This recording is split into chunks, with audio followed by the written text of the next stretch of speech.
I thought Miami played really good tonight.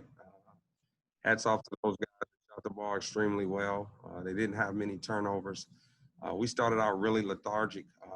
Anytime you get down against a good basketball team, you use a lot of your energy fighting to come back. I thought we made a really good run at it in the second half and got it down to 12 and forced them into a couple misses. Couldn't get the rebound, and they extended the lead back to 16. So right at that time, I thought we were in striking distance. But overall, we got to make shots. We can't turn the ball over, and we have to collectively play really good defense opposed to playing in spurts. Some of it is due to us not having, a consistent center and being able to play our baseline defense. And some of it is mindset and toughness where you have to find a body, block out, and rebound the basketball. So with that being said, we'll continue to fight through it. We'll get better through film, through practice.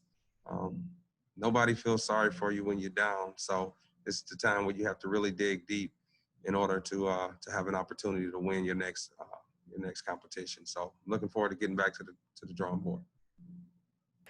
So, Coach, this is the second game in a row where your team has led up 80-plus points to a conference opponent. You're a coach who prides himself on his defense. Why do you think your team has been struggling defensively? Well, for us, Luke, the bottom line, in 9 years, we've been in the 1, 2, 3, and one of the top defensive teams in our conference for 9 straight years. And what you're seeing is, it's just personnel. Like, we don't have a center in our roster.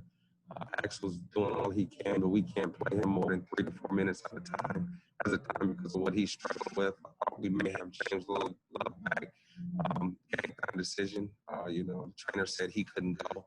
And then Luis Pacheco is not available. So anytime you don't have a baseline center in our zone, it's extremely tough.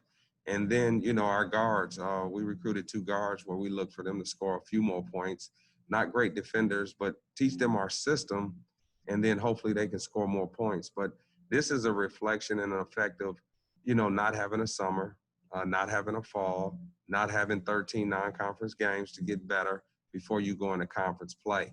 So the teams that have the experienced players, like Miami, their coach has been there for 4 years, and they have some guys that have been here with him for 3 years, understanding and knowing their system, and they're playing really well together without the summer and without the fall. So for us, we just have to continue to challenge these guys to be tougher. With that being said, we've shown in spurts that we can be a solid basketball team. But you got to play 36 minutes of consistent basketball on both ends of the floor in order to have an opportunity to win. Right now, we're playing a good 21, 22 minutes. Sometimes when I make substitutions, we have a fall off, and then we're fighting to get back into the game. Can't start lethargic, and we really started lethargic today. We couldn't score, we couldn't get stops, and by the time we, figured it out, we were down in double digits. So we'll be back at it tomorrow, Luke, with an opportunity to continue to get better. Thanks. Next question. Ty Gross didn't play in the second half until around 8 minutes or so had passed. What exactly was your decision process in keeping it on the bench and having Okongo and Derek Ballard Jr. come in at the 5 position? I didn't come out with a lot of energy to start the game. I mean, obviously, he's our senior leader. If nothing else, we need him to come out and make an unbelievable effort on both ends of the floor. If he doesn't play exceptionally well, we don't really have a chance to play. Him being in the program for 4 years, I just expect him to at least start the game and bring a lot more energy and effort. He didn't bring that tonight. It could have been because of the long trip to Buffalo. We've had 2 days of practice where we really was, we was on the floor. We were trying to get better. So I don't know if that equated to his lethargic start. But I just wanted to get another lineup in there and see if he could, bring something coming off the bench, maybe sit there and watch for a while and see the holes in Miami's defense, see where he can be effective. And then I wanted to give Axel a start. We needed to, have a lot of energy and effort to start the half. And I thought he brought that. We were able to cut into the lead. We just couldn't get over the hump. So hopefully, Ty will continue to buy in and get better. I know it's extremely tough switching positions during your senior year. It's almost forced to play center because he's pretty much the only option game in and game out. So Sometimes I know that's an emotional struggle.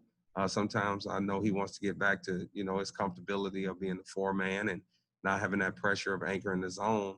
But again, he's done a good job all season. Today, I didn't think he did a good job, but for the most part, we're going to continue to push him to get better in that position because that's all we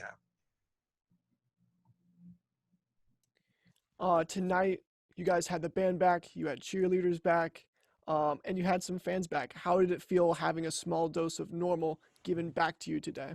I felt great. I mean, it's always good to hear some real live, band noise. The cheerleaders and dance team have always been great during my 9-year tenure here. To have the parents, that means more than anything, to be honest.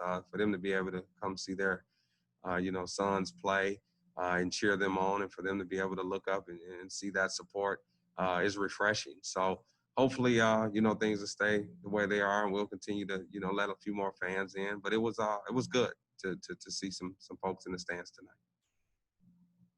And then last question, real quick. I know Mr.